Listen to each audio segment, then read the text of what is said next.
সুর আর গানের মূর্ছনায় মোড়া এক প্রাচীন গ্রামের গল্প এটি। সেই গ্রামটি ছিল প্রকৃতির কোলে ঘেরা, চারদিকে সবুজ গাছপালা, পাখির কিচিরমিচির আর শান্ত পরিবেশ। সেই গ্রামেই বাস করত এক গরিব অবিবাহিত মুচি। মুচির জীবন ছিল অত্যন্ত কষ্টের। প্রতিদিন ভোরে উঠে সে তার ছোট্ট কুঁড়েঘরের সামনে বসে পুরনো জুতো সেলাই করত। সারাদিন পরিশ্রম করে সে যা উপার্জন করত তা দিয়ে কোনো মতে তার নিজের পেটই চলত।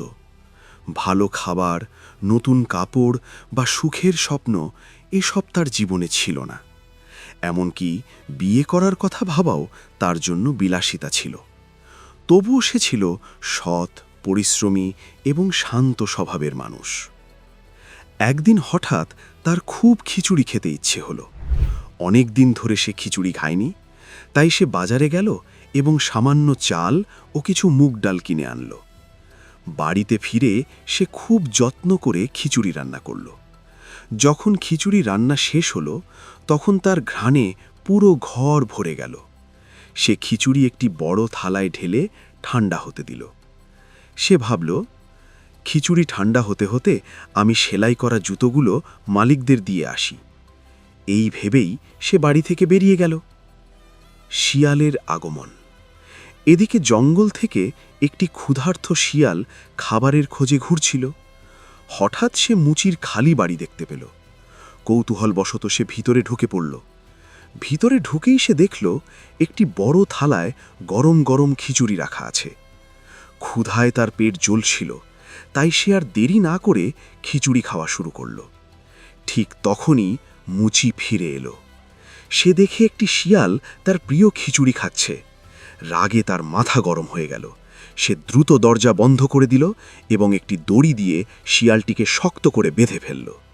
তারপর একটি মোটা লাঠি নিয়ে সে শিয়ালটিকে মারতে শুরু করল।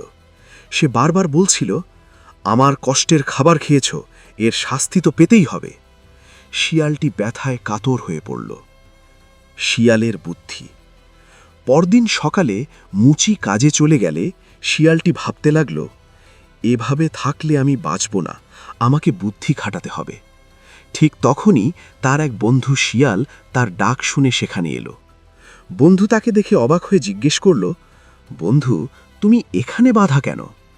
চতুর শিয়ালটি ব্যথা লুকিয়ে হেসে বলল, আরে, এটা শাস্তি নয়, এটা সৌভাগ্য। এই বাড়ির মালিক আমাকে প্রতিদিন হালুয়া পুরি খাওয়ায়, তাই আমাকে বেঁধে রাখে যাতে আমি পালাতে না পারি। বন্ধু শিয়ালটি অবাক হয়ে গেল, তার মুখে জল চলে এলো। সে বলল, আমাকেও এই সুযোগ দাও।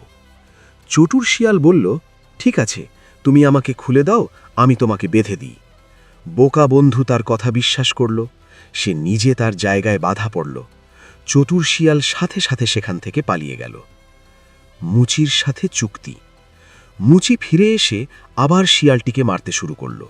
বেচারা নতুন শিয়াল চিৎকার করে বলল, আমি তোমার খিচুড়ি খাইনি। শেষে সে প্রাণ বাঁচানোর জন্য বলল, আমাকে ছেড়ে দাও, আমি তোমার বিয়ে বাদশাহের মেয়ের সাথে করিয়ে দেব। মুচি অবাক হয়ে গেল, কিন্তু আশ্চর্যজনকভাবে সে তাকে বিশ্বাস করল এবং মুক্ত করে দিল। শিয়ালের পরিকল্পনা। শিয়ালটি নদী পার হয়ে মানুষের রূপ ধারণ করে এক রাজ্যের বাদশার কাছে দূত সেজে গেল। সে বলল, আমাদের বাদশাহ আপনার মেয়েকে বিয়ে করতে চান। বাদশাহ রাজি হয়ে গেলেন। এরপর শিয়াল নানা কৌশল করে এমন পরিস্থিতি তৈরি করল যাতে মনে হয় রাজকীয় বরযাত্রী নদীতে ডুবে গেছে এবং শুধু বর বেঁচে আছে। ফলে বাদশাহ মুচিকে নিজের জামাই হিসেবে গ্রহণ করলেন। মুচির ভাগ্য পরিবর্তন। মুচির বিয়ে বাদশাহের মেয়ের সাথে হল। সে রাজপ্রাসাদে থাকতে শুরু করল। তার জীবন পুরোপুরি বদলে গেল। দারিদ্র্য থেকে সে হয়ে গেল রাজকীয় ব্যক্তি। শিয়ালের বিদায়। কিছুদিন পর শিয়াল তার আসল রূপে ফিরে যাবার আগে বলল, আমি আমার প্রতিশ্রুতি পূরণ করেছি, এখন আমাকে যেতে হবে। মুচি তাকে ধন্যবাদ দিল।